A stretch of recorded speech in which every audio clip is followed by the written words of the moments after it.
To finish up our discussion of polygons, we're actually going to talk about an object in 2 dimensions that's not a polygon. It's called a circle. And a circle is not a polygon because it doesn't have edges, line segment edges. It is a closed object. There's no open side to it. But it isn't made up of line segments. So it doesn't have like a finite number of edges or corners that we can work with. It does, however, share some properties with polygons. A circle, by definition, is a set of all points in a plane that are equidistant from a fixed point called the center. The center is not technically on the circle. The circle is the outer edge. But the center is sort of the point at which all the other points are determined.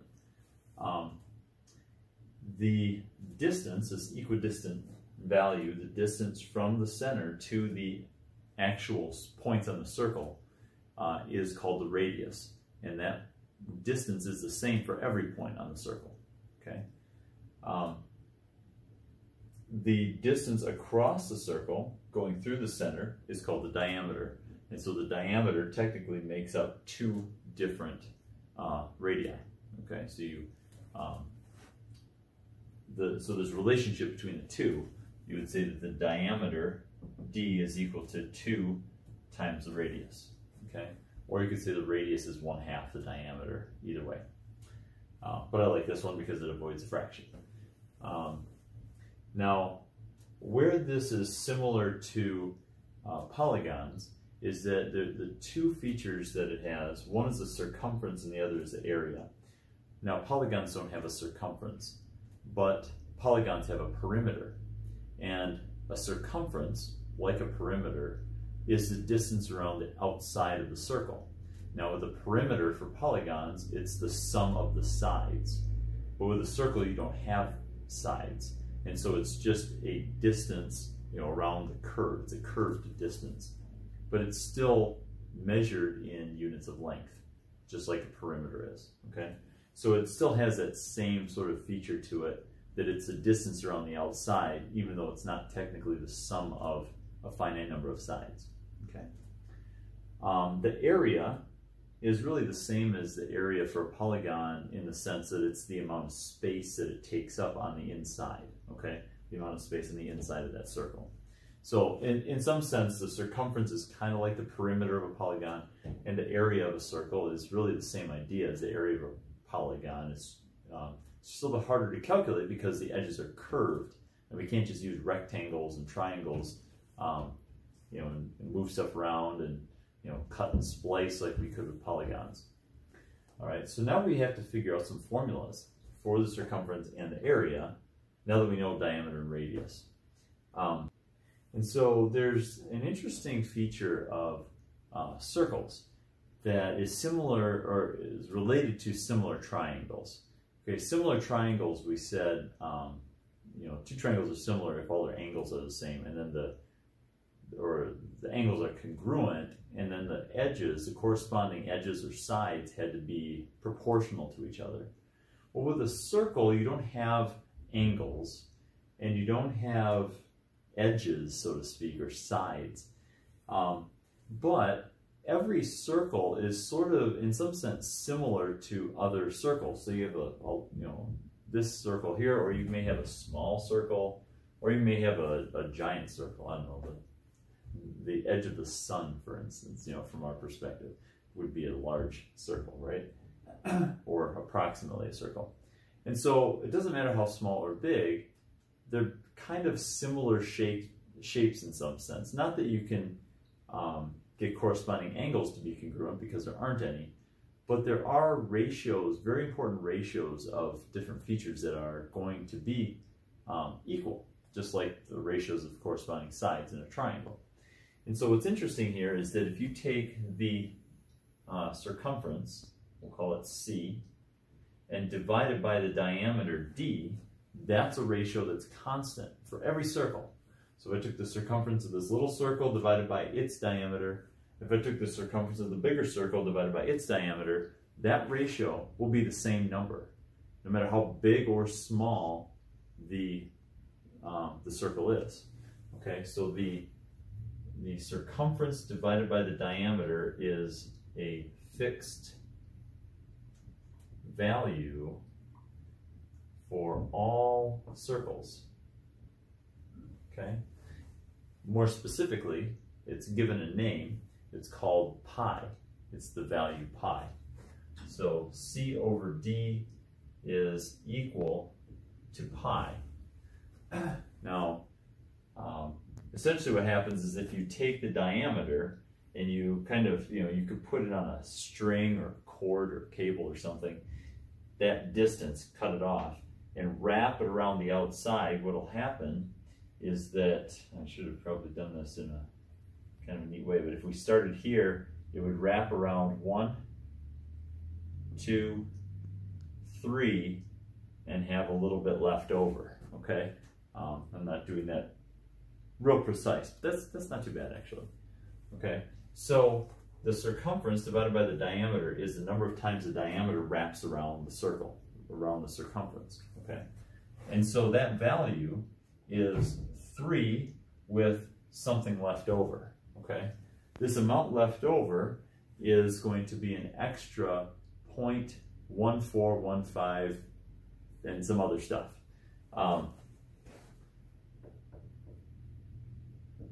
In fact, the decimal expansion for this value never ends. This is what we call an irrational number. We've studied rational and irrational numbers in the past. Pi is an irrational number. And it's defined as this ratio. It's a fixed ratio for every circle in existence, okay? Okay, so that's our value for pi. Now, we're going to approximate pi for the most part, approximately 3.14, okay? However, again, the decimal expansion continues indefinitely. And your calculator gives you a much better approximation. It gives you about 10 decimals out. It displays about 10 decimals, but, or 10 digits, but I think it's actually using more than that in its calculations. Either way, your calculator will give you better approximations than what we would do using 3.14 by hand. Check your instructions on any homework or test question in order to determine where to round these off, okay? So it may be the case that you may not want to round very much. In fact, in that case, you may want to use your calculators, the pi button on your calculator to get more precision. Or you may be able to round it off here if it just says to use 3.14 for pi, right? Okay, so that gives us a value for this ratio. And now if I take this equation, C over D equals pi, and multiply both sides by the diameter will cancel on the left, and you're going to be left with the equation C equals pi D. Okay? This is my favorite equation for the circumference. I think it's the most simple. However, it's not the most popular. The most popular replaces the D with 2R and then scrambles things up a little bit, and you get the equation C equals 2 pi R. Okay, the D and the 2R are the same, and then the pi comes down. Okay, and so you can use either of these formulas. Doesn't matter to me. Just based upon whichever one you want. These are not formulas that I will be giving you on a test. Okay, these are ones I expect you to know. Again, you really only need to know one of them, especially if you already know this one. Okay, so I would not be giving these to you on a test. In addition to the circumference formulas, we also have a formula for the area, so that we can convert from, or we can find the area based upon the radius or the diameter or the circumference, depending upon what's given. Right, and so the formula for the area, and I won't go through the details of how this is derived. There's a couple different ways that I know of, one using calculus and one using ratios of areas of sectors, and looking at looking at ratios of different areas and the angle measures and stuff like that. So using radian measures, I'm not going to go through all the details there. But anyway, the area ends up being pi times the radius squared. Again, another very useful formula. Okay. Now you could convert that to diameter. You'd have to have the radius as half the diameter and then square that, and it gets a little messy. So we'll just leave it in terms of the radius. Okay. Okay. So you're going to need to know basically these four formulas, or three of these four, right? You need to know this one for sure, this one for sure, and one of these two, basically, out of those. All right. Doesn't matter to me. Okay. So that's interesting. How does this apply to anything? Well, we can then find values for, we have four different variables, right? With the radius, the diameter, the area, and the circumference. And we can find all of them if we're given one, okay? We can find basically four of them, or we can find the three unknowns if we're given one of them. The most basic one is if you're given a radius, you can just do a straight calculation to find the others. So I'm going to go ahead and run through one of those. Let's say you had a circle with a radius of 5 inches. It's probably pretty close to what this circle is. Maybe that's a little more like 6, but it's close. A radius of 5 inches, then your diameter is 2 times 5, which is 10 inches, 10-inch diameter. Now the span of my hand is about 8 or 9 inches there, so that's actually a little big. Probably closer to 12, 11 or 12. So diameter is 10. Again, the circumference can be calculated either as pi times d or 2 pi r. Either one will work. I'm going to use pi d in this case because I already know d and it's a nice number like 10. If I approximate pi to be 3.14, then pi times the diameter d, or diameter 10, is going to be 31.4 inches. Okay, and remember, just like a perimeter, the circumference is measured in linear inches, or linear units. So it's going to be, maybe linear is not the right word, length, units of length, so inches, feet, meters, centimeters, that sort of stuff. The area then can also be found using 3.14. Now, of course, if you wanted to punch this in your calculator, you'll get more precision here, better estimate. But I'm just going to use 3.14 because I didn't bring my calculator in with me today. Oops. So 3.14 times the radius squared. Well, I know the radius is 5, so the radius squared is 25. And of course, because I didn't bring my calculator, I got to run through that one by hand. And if you're going to do a calculation, a multiplication with a decimal, just do it without the decimal and tack in 2 places after the decimal, right? I need 2 of them.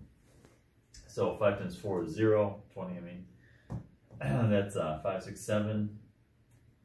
5 times 3 is 15. 0, 8, 2, 6. Add those up. 5, 6, 7, 8, 7.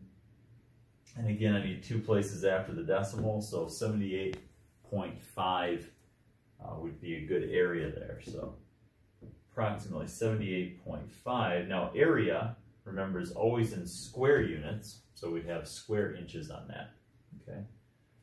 Okay. Cool. And this is, of course, is an approximation because we've approximated the value for pi, so I use the approximate value there as well. Okay. Now, if you wanted to find, let's say, a semicircle instead of a circle, if you wanted to find the circumference of a semicircle, you just divide this number in half. If you wanted to find the area of a semicircle, you divide this number in half. Okay, so semicircles are half of a circle. The other thing you can do is you can find the 3 missing values if given something else. Diameter is kind of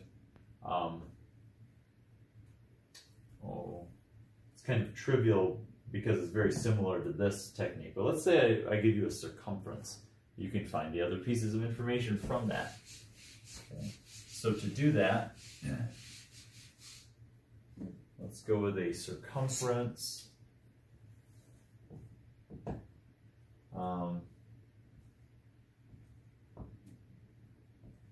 Let's say 62.8 feet, okay? That's our circumference. And so if I wanted to then go kind of backwards and find the diameter and the radius and then find the area once I get because I need the radius to get the area. Well, I can do that using just plugging stuff into these formulas. And again, I love the pi d. It's just, to me, it's more simple. It doesn't have to be. You could go with the circumference there, if you, or the 2 pi r formula if you want to. I'm going to go with the pi d. So I know that 62.8 is equal to, or approximately, remember, if I round off the pi, I want an approximation, so it's 3.14 times d. Oops, I don't really need parentheses there. And if I divide both sides by the 3.14, I'll get the d value, right? This divides out. And so I need to divide out 3.14 into 62.8.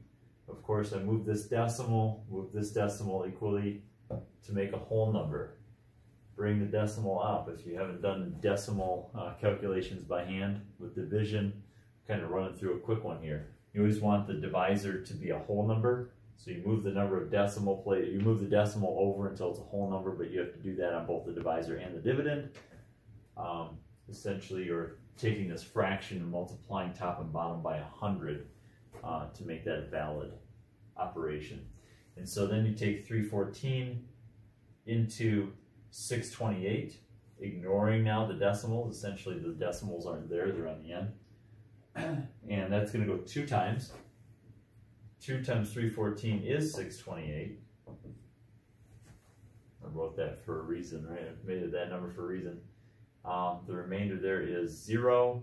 And of course, we're not quite done. I do have to fill in the ones place. So 314 goes into 0 times. Multiply down, you still get a remainder of 0. So it's actually 20 is our diameter. And that would be, what, 20 feet, right? So the diameter is approximately 20 feet, which then makes the radius, if I were to plug that in, let's put it over here, 20 equals 2r. If I divide out the 2, that gives me a radius of 10 feet. I'll put that over here. So 10 feet is approximately the radius. Now I use that radius to calculate the area. Okay, so let's take this over here. The area is pi r squared, so that's approximately 3.14 times my radius squared, which is 10 squared. 10 squared is 100. So the area then is approximately 3.14 times 100, and 3.14 times 100 is 314, and we're going to go with feet squared on that one, right? Square feet for my units. So 314 square feet, and that gives me all of my missing pieces of information. So if I'm given the circumference, I can find the diameter, cut in half, I get the radius, use the radius to find my area, okay? And of course, if you were given the area, you could find the radius from that, plug the radius in to find the circumference and the diameter from there, okay? So it's all just a matter of working these formulas through one at a time. Now we can actually combine circles with polygons. Kind of some interesting shapes will pop out.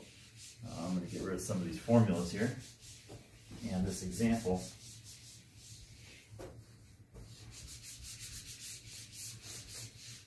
And so, last thing I wanted to mention then is that, you know, you could have something like a semicircle and a rectangle together, and let's say that rectangle has dimensions of 4 feet by, I don't know, 9 feet, something like that. And what we could do then is find the area on the inside or the distance around the outside, okay? So the area is found simply by calculating the individual areas and adding them up. So the area of the semicircle, I'll call it A sub S for semicircle, and this is the area of the rectangle, I'll call it A sub R, just to give me a distinction between the two. The area of the semicircle, oh, now I need the radius, right, for an area. And then the total area is going to be A sub S plus A sub R, right? The area of semicircle plus the area of that rectangle. And so to find each individual area, A sub S, well, it's half the area of a circle. Circle is pi r squared, right? So it's half of pi r squared because it's a semicircle. And the radius, because this rectangle has a width of 4, that means my radius here must be 2, right? So I can deduct that based upon the fact that this is a rectangle underneath. So my radius is 2, or yeah, so that gives me 1/2 times pi times 2 squared is going to be 4. And of course I can, 4 divided by 2 here is 2, so this is the same as 2 pi, which is approximately 6.28 square feet. Remember, this is an area, so it's in square units. The area of the rectangle is the length times the width of that rectangle, 9 times 4. Well, actually, maybe I'll write the formula now. It's length times width, which is 9 times 4, which is 36 square feet. And that means the total area then is going to be the sum of these two. So the total area is approximately, because again we're approximating the pi value, I can't think of this as an exact value, but it's approximately 6.28 plus 36, which is 42.28 square feet. That would be my final area of that object. Now, if I also wanted to find the distance around the outside, it's not a circumference and it's not a perimeter, it's kind of a combination of the two. I wouldn't want to call it a circumference or perimeter, I'm just going to call it the distance around the outside. And if I wanted to find that, the circumference, so I'll call this the distance, is equal to the circumference of that semicircle and the perimeter of the rectangle. Okay, circumference of the semicircle, perimeter of the rectangle. So C sub S and P sub R. I don't know, I'll make that up a little bit. So the circumference here is going to be, right over here, C sub S is going to be 1/2 the circumference of the circle, which is pi times the diameter, or pi times the radius, or 2 pi times the radius. I'm going to go pi d again. Oops. So it's half of that, right? It's a semicircle. And so I know the diameter is 4, so it's 1/2 pi times 4, which ironically happens to be the same as the area, just in different units, just the way that the radius worked out there. So that's 2 pi, which is approximately 6.28, but now it's linear feet because it's a semicircle, okay? Or because it's a circumference, sorry, because it's a circumference, not an area. And then the perimeter of the rectangle, oh, it's actually not the perimeter of the rectangle that I want, because I don't want this one side, right? I want the outer edges only, which are 2 copies of the 9-foot side and 1 copy of the 4. So P sub r, it's not a full perimeter as I was thinking. It's actually 4 plus 9 plus 9, right? 9, 9, 4. 9 and 9 is 18. 18 and 4 is 22. So it's 22 feet around the rectangle, the 3 sides of the rectangle. And then my final distance is just the sum of these 2 values. So it's approximately 6.28 plus 22, which is equal to, what's that? 28.28 feet. Interesting. There it is. So our distance around the outside is approximately 28.28 feet. Okay, so you can kind of see how these, these relationships work, and you can make other variety of objects out of, circles and rectangles and triangles, different polygons attached to your circles or your semicircles. And so just these combinations, the main thing is to break it down. If you need to break down the areas, add them up, or figure out the distance around the outside, you're looking at parts of circumferences and parts of perimeters and adding them together.